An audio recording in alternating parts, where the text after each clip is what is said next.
Be ready. 5 seconds. Start. The debate on planning is a truly national occasion, and I am glad that honorable members have taken it seriously even though there has been much criticism. We have got used to such criticism. First, it used to be on the very concept of planning. Fortunately, that stage is over and we have come to a phase of development when all parties, I hope, approve of the idea of planning. Some have approved of some portions of the plan but have reserved their criticism for the manner in which many programs have been implemented. There are some who do not at all approve of the manner in which we plan. Now obviously each one of us stand for certain ideas and for certain methods of functioning. We have, after considerable thought and deliberation, decided on the sort of planning commission which we should have and the manner in which it should work. The Planning Commission consists of independent, non-party, non-political experts, but even they are not solely responsible for the plan. The plan is drawn up on the basis of numerous discussions with people at different levels from every single state, and finally the plan takes its final shape in the National Development Council, in which all the chief ministers, many of them belonging to other parties, sit together and express their views.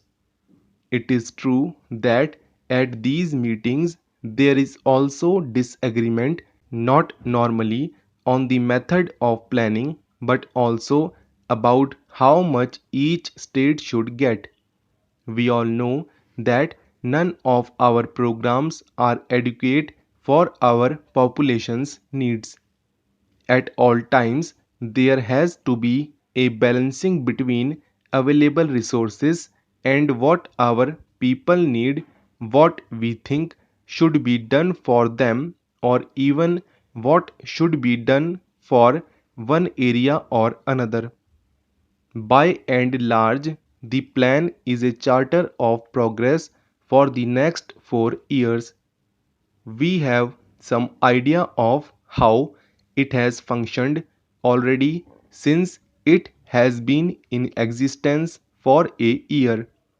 Although this formal discussion on the final plan is taking place, how we had a very fine discussion. When the plan was settled in to draft stage, an honorable member said that there was no sense of urgency in the plan. I would like to say that this is not correct. I think that is the difference between the draft outline and the final document. We have tried to inject a sense of urgency in the final document, and the proof of it is that it has recognized the major problems of the day, whether it be unemployment or regional imbalances or other major problems. The solution to some of these problems bears no delay, and they must be tackled with urgency and with determination. But there are certain conditions in which we must work. There are certain accepted parameters. One is the democratic process. Many people would like us to do several things, some of which we also agree are the right things to do, but we are committed to one democratic process to work with the consent of the people to take along with us as many of the people and as many of the parties as possible. But sometimes this does slow the process. I think that even though it makes the process slower, it strengthens the process and it strengthens whatever work we take in hand. Now, the second parameter with which perhaps some people do not agree, but which we have set for ourselves, is that of a mixed economy. A mixed economy has many faults, but in the circumstances in the country, our government feel that this is one of the conditions which we must set ourselves. I do not think that by a mixed economy it means merely that some big families take advantage of it.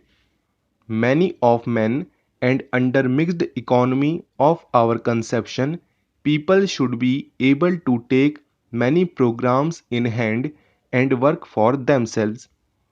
I know that some families, some groups, some business houses have taken advantage of a particular situation as it arose immediately after independence, and it is our endeavor to see how we can curb this kind of monopolistic tendency. It is not possible in the circumstances in which we are to put a sudden break. We cannot change this particular situation overnight.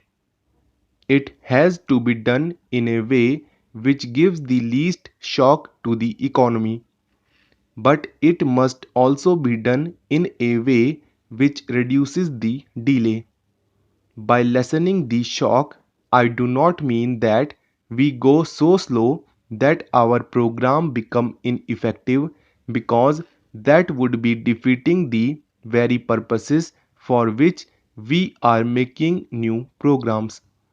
But it does mean that along with the desire for social justice, which is not only a genuine desire, the practical needs of the country today must be attended to the fullest satisfaction.